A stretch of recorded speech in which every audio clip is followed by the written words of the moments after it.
Padre Santo, te ponemos en tus manos la meditación de tu palabra en esta mañana.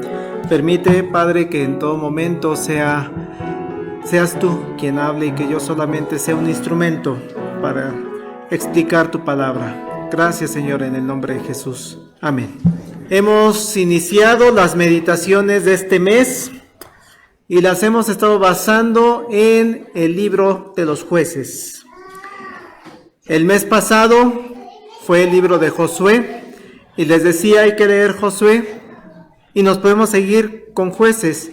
En lectura no es tan complicado, ya que es una narración. Son narraciones, no es un lenguaje tan como en los poetas, rebuscado, sino es un lenguaje muy sencillo. Pero decíamos, hay escenas muy fuertes, muy duras, y vamos a estar viendo, Dios mediante, algunas de ellas.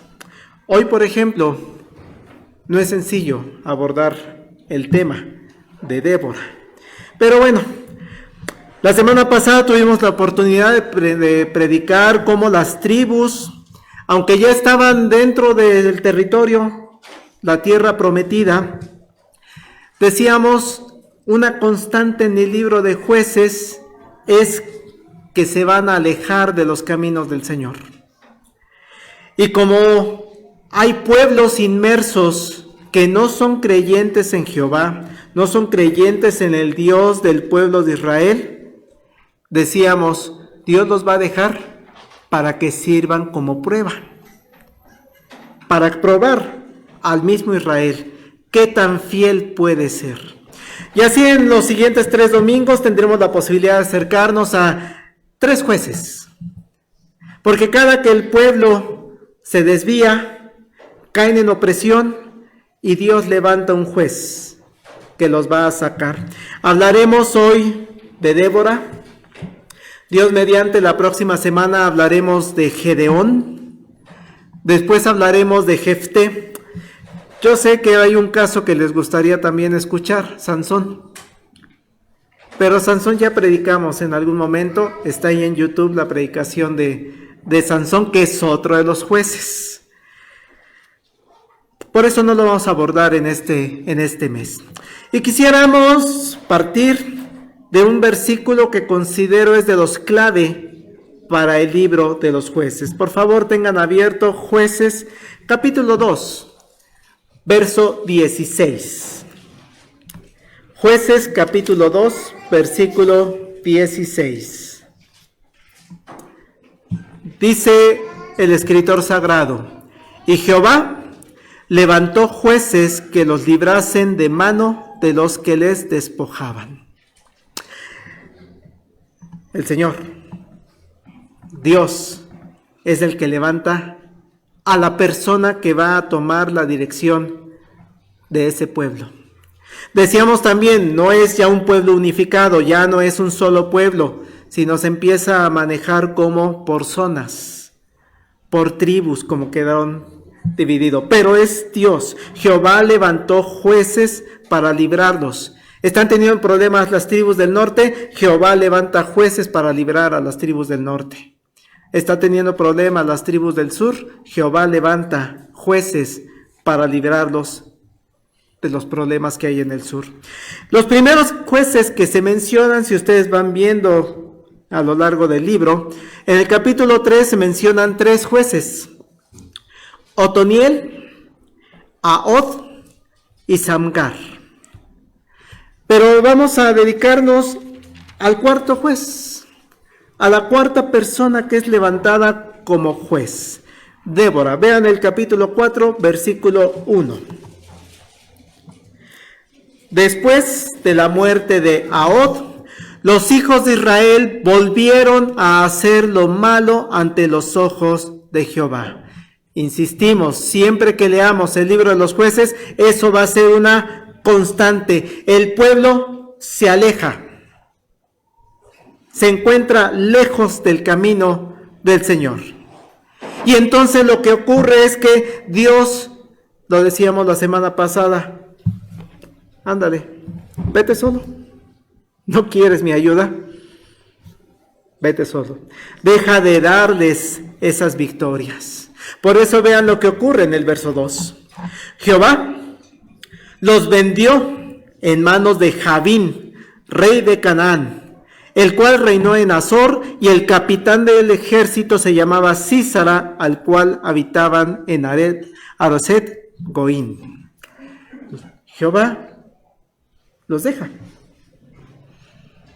Así de sencillo, te alejas, ándale.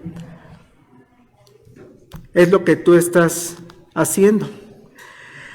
Es tan fuerte la mano de este rey Javín que los hijos de Israel son llevados al límite de sus fuerzas.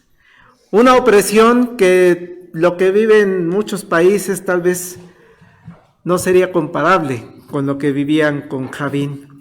Vean el verso número 3. Entonces los hijos de Israel clamaron a Jehová, porque aquél tenía 900 carros herrados y había oprimido con crueldad a los hijos de Israel por 20 años. Dura la situación. No perdamos de vista que esto está ocurriendo hace unos 3000 años. Los armamentos para ese entonces lejos estaba de los armamentos que tenemos hoy. ¿Qué era lo más tecnológico que podía tener un ejército en ese momento? Carros. Y carros de metal. Y con esos mostraban su poderío. Yo sé que hoy podemos hablar, y es parte de las problemáticas que tenemos a nivel mundial, el temor que tenemos que hay bombas atómicas en los países. Sí, en ese entonces lo más fuerte que podía haber era carros herrados. Jehová los vendió, se los dio. Se están alejando de mí, Javín, todos tuyos. Fue tan grande la opresión que claman a Jehová, porque tienen demasiado poder. Es un pueblo poderoso. 900 carros cerrados y habían oprimido con crueldad por 20 años.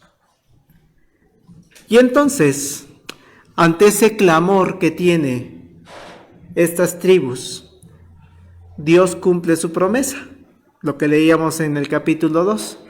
Cada que el pueblo fallaba y se arrepentía, Jehová levantaba un juez para librarlos de la opresión. Y es cuando aparece el nombre de Débora. Versículo 4. Gobernaba en aquel tiempo a Israel una mujer, Débora, profetisa, mujer de Lapidot. Y este es un primer punto basado en este versículo, hermanos, porque hay mucha información para meditar en este versículo. Lo primero que nos dice este verso es que era una mujer. Y eso dice mucho, hermanos. Porque estamos hablando que todos tenemos el contexto del Antiguo Testamento como una sociedad patriarcal, en donde el varón es el que tiene todo el control de la familia, del clan, de las tribus. Y aquí nos dice que es una mujer la que gobernaba. Pastor, pero ¿no es jueces? Lo que pasa, hermanos, es que el término juez, en el contexto que nosotros conocemos, pues es el que juzga, el que decide esto o aquello, el que dicta las sentencias. Pero el juez, la palabra juez en el hebreo es mucho más amplia. Se traduce como juez en la palabra shafat en hebreo, pero la función del juez en aquellos tiempos no nada más era pronunciar la sentencia. El juez también es el que checaba que se apliquen los castigos o que se dé el perdón. Y además, la palabra shafat tiene que ver con gobernar. Por eso es de mucha importancia, hermanos, reconocer que una juez, una gobernante, es puesta para dirigir a este pueblo. Y vean lo que hacía esta mujer. Verso número 5.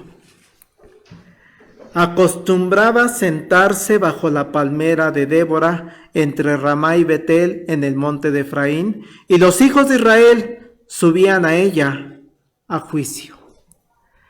Gobernaba, dirigía, tomaba decisiones. Digo, todos sabemos hoy que gobierna una mujer aquí en el país, y gobierna una mujer en la Ciudad de México, y gobierna una mujer en algunas alcaldías, y a eso se dedican, a toma de decisiones. Gobernaba, pero también Débora juzgaba. Y algo que llama la atención es que el pueblo iba con ella. No, no voy porque es mujer. ¿Qué me va a decir ella? ¿Qué me va a enseñar ella? No. Aquí lo dice la Escritura, los hijos de Israel subían a ella a juicio. ¿No tiene mejor un varón que me asignen como juez, como gobernador? No. Los hijos de Israel subían a ella a juicio. Débora, además de gobernar, juzgaba, lo cual incluía que se tenían que aclarar los conflictos que se daban entre las personas. Desde conflictos muy sencillos hasta conflictos más graves.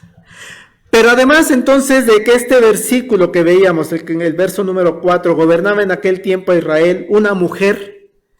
Esa es una primera información que nos da, pero también nos da otra información, porque dice profetiza. Qué palabra tan extraña. Era gobernante y era profetiza. La palabra hebrea es nevillá, que se traduce como profetiza o mujer inspirada. O en el contexto de la palabra es una persona que anuncia, que da un mensaje. En el caso de Débora, ¿de quién viene el mensaje que ella debe dar? De Jehová. Por eso los profetas, ¿qué es lo que hacían, hermanos? Dan el mensaje de Dios al pueblo. Por eso hay quien le llama a nuestro seminario teológico presbiteriano casa de profetas, ¿no? Porque prepara a las personas que van a hablar la palabra de Dios. Entonces, aparte de ser una gobernadora, aparte de ser una mujer que juzga, es una mujer que lleva la palabra de Dios, comunica la voluntad de Dios a las personas. Vean cuánto trabajo hacía esta mujer. Pero hay otra información de Débora. Gobernante, profetisa, juez, mujer. Pero además, dice el final del versículo 4, mujer de Lapidot. Era casada. Era una mujer casada con Lapidot. Y como tal, muy seguramente tenía que cubrir las expectativas que se tienen para una mujer de su tiempo. ¿Qué se espera de una mujer en el Antiguo Testamento, hermanos? Y vamos a tomar de base un versículo que sé que muchos de nosotros conocemos y lo utilizamos en el Día Internacional de la Mujer y en el Día de la Madre. Y mujer virtuosa, ¿quién la hallará? El corazón de su marido está en ella confiado, le da a ella bien y no mal. Busca lana y lino y con voluntad trabajaba con sus manos. Se levanta aún de noche y da comida a su familia. Eso es lo que hacía Débora. Porque era mujer de Lapidot, era esposa. Pero no pierdan de vista, aparte de ser esposa, gobernaba, era juez, era profetisa. Vean cuánta información nos da. Hermanos, es aquí donde quiero dejar una primera enseñanza en esta mañana. Dios llama a personas para servirle. Porque Débora no fue puesta por sí sola. No se levantó un día, una mañana y yo voy a lograr ser la gobernadora de este grupo. No. ¿Quién la levantó, hermanos? Dios. Dios es el que llama a las personas a su servicio. Y ha llamado a hombres, pero también podemos ver que ha llamado a mujeres. En medio de sus circunstancias de cada una de las mujeres en particular. Dios pudo haber llamado a una mujer soltera, ¿no? Pero no, llama a una mujer casada. Y eso es admirable. Porque aparte de que debía cubrir toda la expectativa de mujer casada, tenía que cubrir como gobernante, como juez, como profetisa. Y es impresionante que el pueblo de Israel la reconocía. ¿Por qué? Porque iban con ella a la palmera de Débora. Hermanos, sé que la Iglesia Presbiteriana en México tiene el debate tan fuerte sobre el papel de la mujer. No debate, la Iglesia Presbiteriana no tiene en debate la cuestión de si participa la mujer en el servicio al Señor o no. Eso no tiene ninguna duda. Claro que participa la mujer en el servicio a nuestro Dios. Donde tiene el debate es pastoras, ancianas, diaconisas. También debemos reconocer que con un solo personaje no podemos hacer teología o toda una base doctrinal.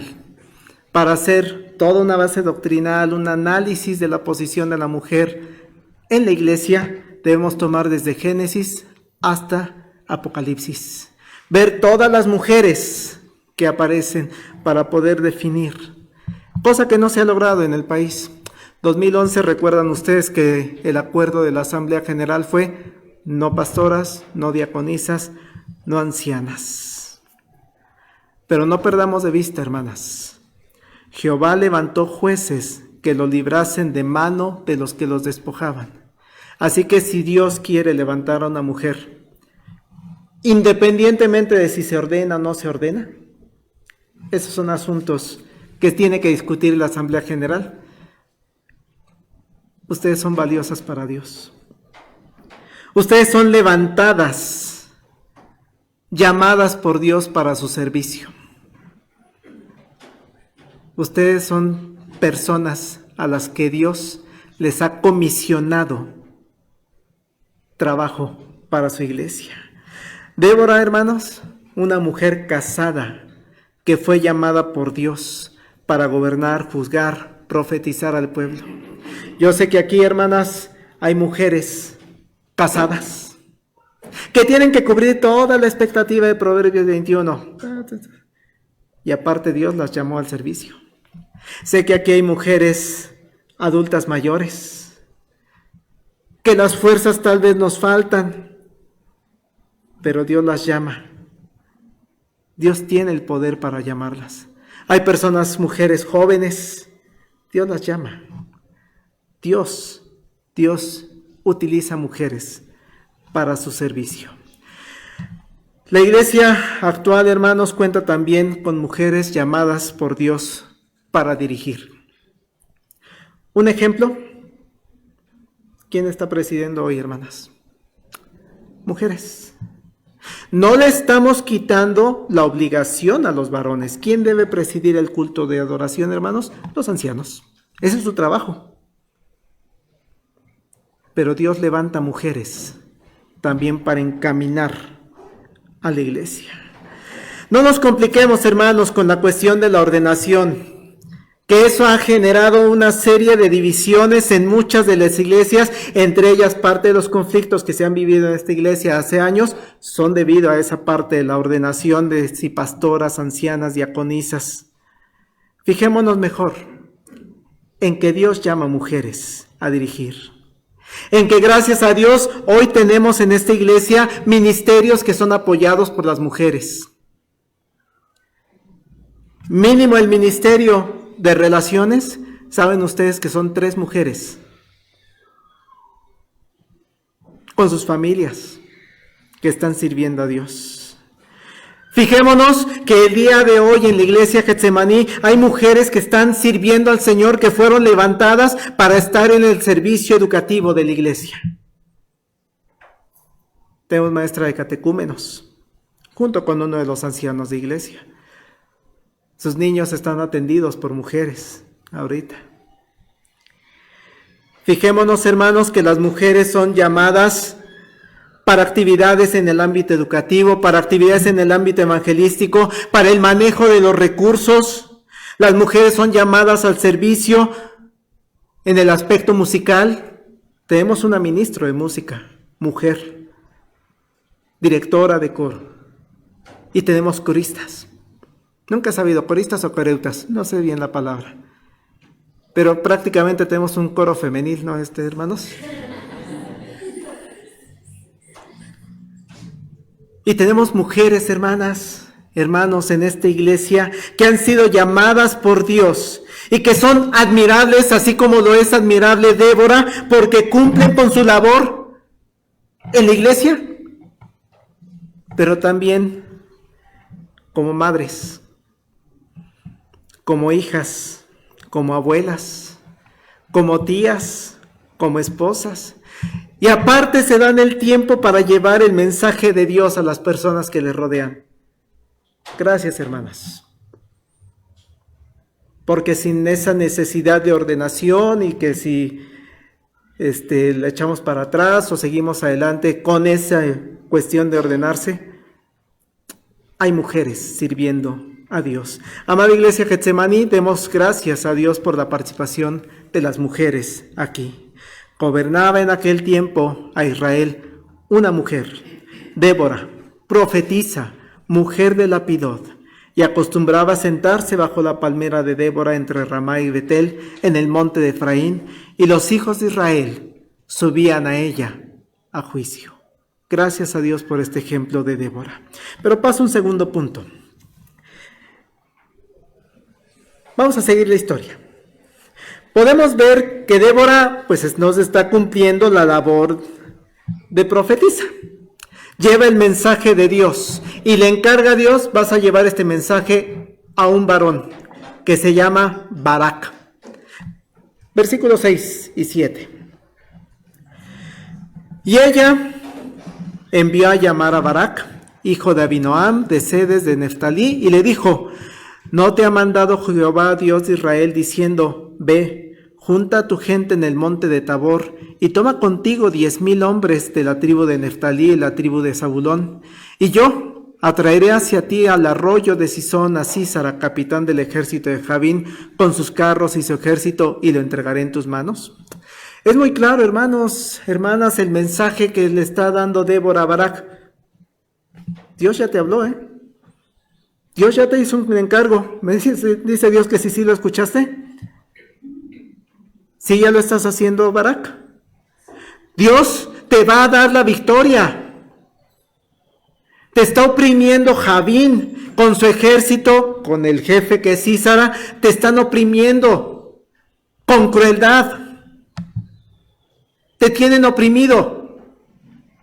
Lo que tienes que hacer, Barak, y ya te lo dijo Dios, yo nada más vengo aquí a recordarte, lo que tienes que hacer es junta un ejército de 10,000 personas. Vean el detalle, no es de todo el pueblo de Israel, Le dice que de unas tribus nada más, ¿no? De Neftalí y de Zabulón, que están al norte. Por eso les decía, hay conflictos en el norte y el sur ni se entera. Hay conflictos en el sur y el norte ni se entera. Estamos en un pueblo ya dividido, ya no hay unidad. Pero Dios le dijo, que el problema es en el norte. Junta a Neftalí y a Zabulón, junta soldados porque vas a armar un ejército, porque yo me voy a encargar de traerte a Sísara y a su ejército con todo el poder de carros que tienen, y les vas a poder hacer frente. Débora es la profetisa y le dice a Barak, ¿ya lo hiciste? ¿Qué pasa con Barak? Con este varón. No tiene fe en el mensaje. Vean el verso 8. Barak le respondió, si tú fueres conmigo, yo iré, pero si no fueres conmigo, pues no iré. Hermanos, qué frase tan impresionante, porque no perdamos de vista que es una mujer. Es una mujer la que le está diciendo, esto te encargó Dios. ¿Lo vas a hacer? No, pues si tú me acompañas, yo voy. A una mujer le está pidiendo, tú vas a encabezar esto, tú me vas a acompañar, tú eres la que me vas a dar la fortaleza. No voy a creer en la promesa de Dios si no me acompañas tú. Y le lanza el reto a Débora, acompáñame tú. Ándale, vente conmigo. Acompáñame, y vean, esa invitación de si vas tú conmigo, no es estar lejos de la batalla, es estar en el campo de batalla.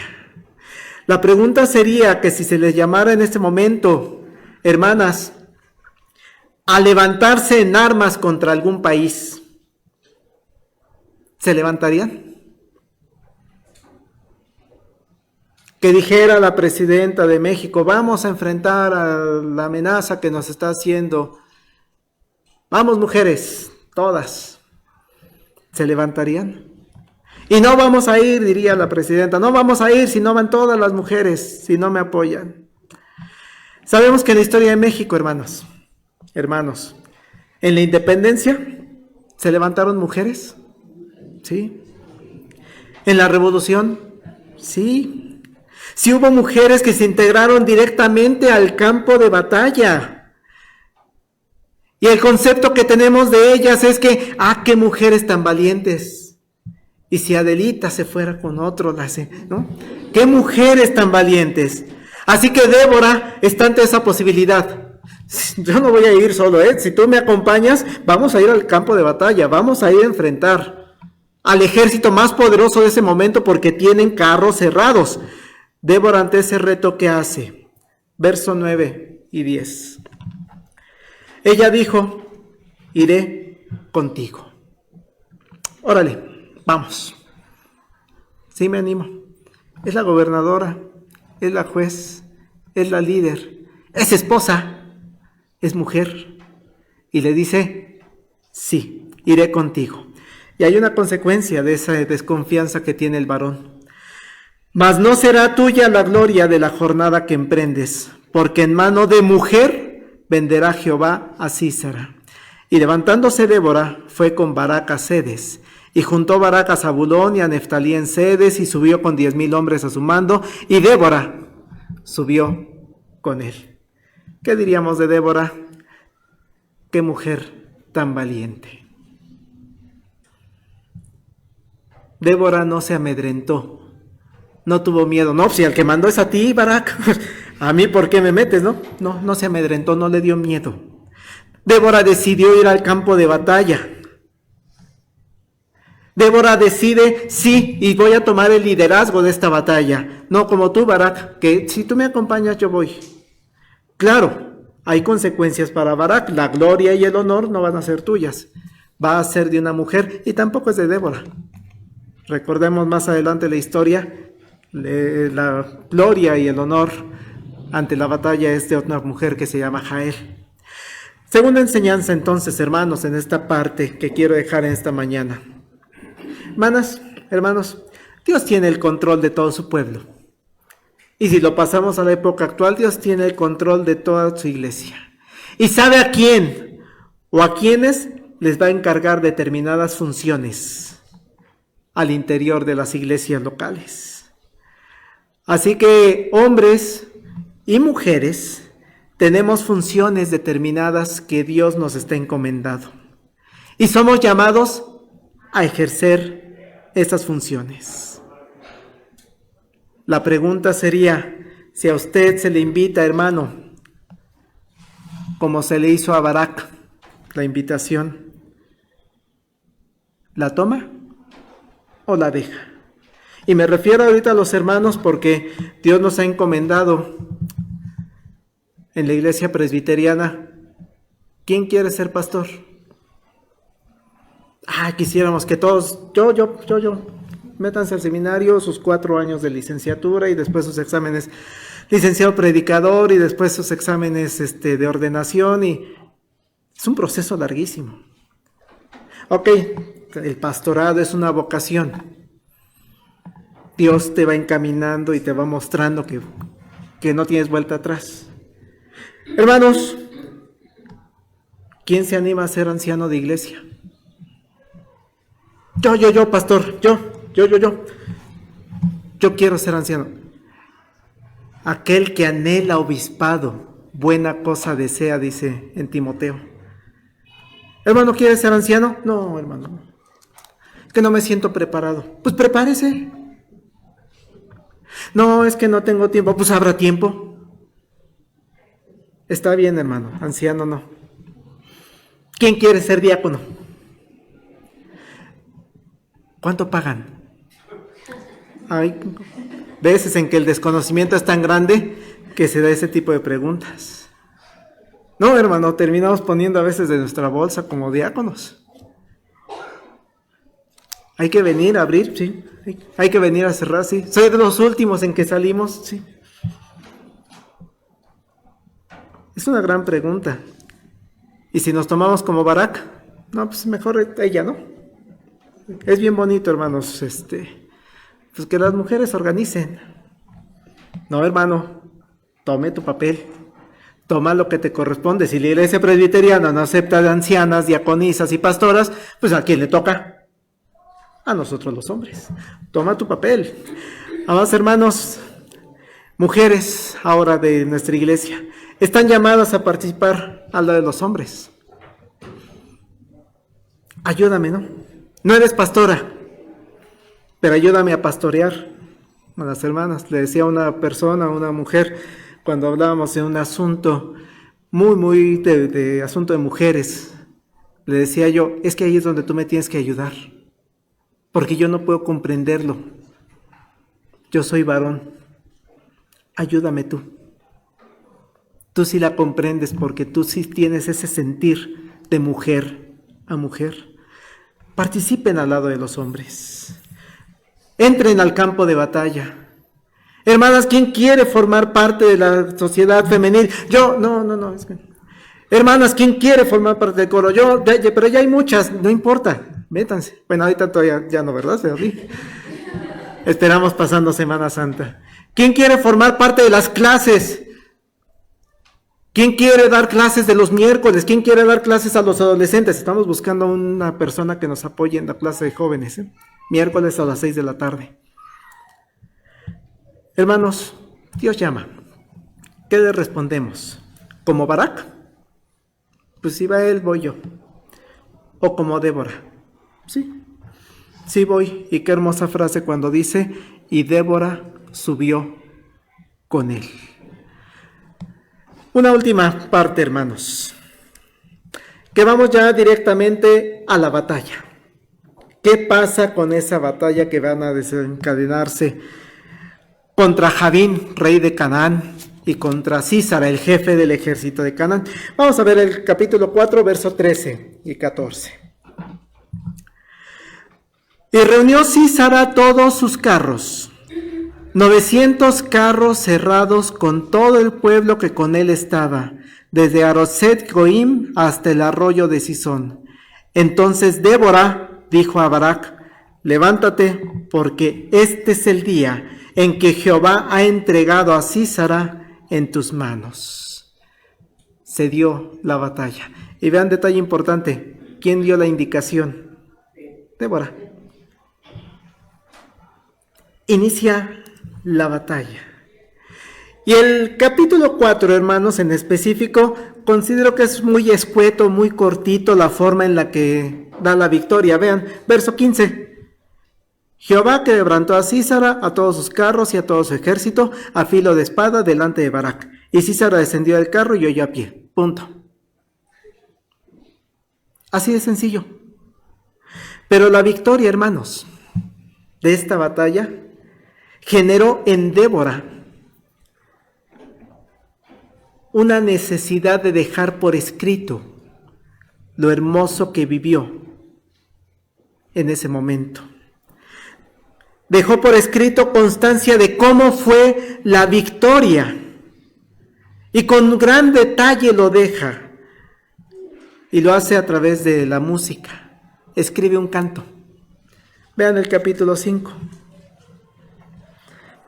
Todo el capítulo 5, que son 31 versículos, es el canto de Débora, donde va narrando con gran detalle cómo fue ocurriendo toda esta victoria. Débora fue la persona reconocida como el líder de esas tribus, de las tribus que iban a enfrentar a Sísara. Nada más algunos pasajes de este canto, hermanos. Verso 7, Jueces 5:7. Las aldeas quedaron abandonadas en Israel, habían decaído, hasta que yo, Débora, me levanté como madre en Israel. Qué hermoso. Se reconoció su papel. No escriban mi nombre porque que quede en el olvido no, hay que decir el nombre. Y Débora se pone en su cántico: yo fui la líder, yo fui la que me levanté como madre de Israel. No estuvo sola, también lo relata en este cántico. Se unieron a tribus que fueron convocadas por ella. Verso 14 y 15 del capítulo 5.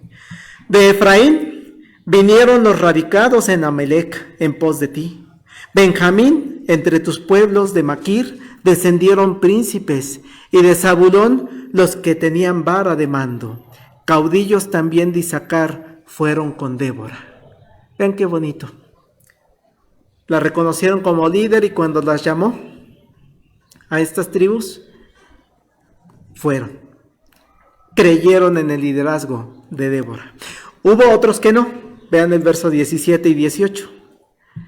Galaad se quedó al otro lado del Jordán. ¿Y Dan? ¿Por qué se estuvo junto a las naves? Se mantuvo a Aser a la ribera del mar, se quedó en sus puertos. El pueblo de Zabulón expuso su vida a la muerte y Neftalí en las alturas del campo. Mientras entonces Zabulón y Neftalí sí fueron a enfrentar, dice, hay otros que se quedaron nomás viendo desde lejos. No es fácil el liderazgo. Y el liderazgo de una mujer tampoco es fácil, pero tampoco es del hombre, porque no todas las personas van a acudir a tu llamado. Pero vean ahora la forma en la que narra la victoria. ¿Por qué vencieron a Sísara? Verso 20 y 21. Vean lo que describe Débora. Desde los cielos pelearon las estrellas, desde sus órbitas pelearon con Sísara. Los barrió el torrente de Sisón, el antiguo torrente. El torrente de Sisón marcha, oh alma mía, con poder. No olviden, hermanos, que es un poema, es un canto. No pensemos que cayeron las estrellas. No, es un lenguaje poético. Si lo vemos en traducción lenguaje actual, que creo que es más claro. Hasta las estrellas del cielo lucharon contra Sísara. El antiguo arroyo de Quizón barrió con todos nuestros enemigos. Adelante, siempre adelante, yo, Débora, marcharé con poder. ¿Qué entienden que pasó, hermanos? Es un lenguaje poético. ¿Qué entienden que pasó? Porque dice que las estrellas del cielo y el antiguo arroyo de Quizón barrió con todos nuestros enemigos. ¿Qué pasó? Porque iban con Dios. Iban con Dios, pero así en físico, ¿qué pasó en la batalla? ¿Mandé? Una tormenta. Con rayos. Las estrellas cayeron. Un tormentón. ¿Qué pasó con esa tormenta? El antiguo arroyo de Quizón subió. ¿Y de qué eran sus carros? ¿De qué les sirven los carros metálicos en el lodo? Por eso, ¿qué hizo Sísara cuando quedó atorado su carro? Huyó. Se bajó y huyó. Es con agua, hermanos. Es con lluvia, es con una tormenta, con lo que Dios le dio la victoria a su pueblo. El ejército de Sísara tenía carros de metal, y eran muchos, eran 900, pero el lugar de la batalla donde Dios hizo, por eso le dijo, yo te voy a llevar a Sísara a ese lugar. Te lo voy a poner ahí porque sé lo que voy a hacer. Voy a generar una lluvia de tal magnitud que el torrente, que el río se va a inundar y sus carros van a quedar inservibles. Y el líder del ejército va a terminar huyendo a pie. Dios le había dicho a Débora y a Barak: te voy a dar la victoria sobre Sísara. Y Dios cumplió su promesa. Esa es una gran muestra de fidelidad y de poder. Regresamos al verso 15, por favor, del capítulo 4, verso 15.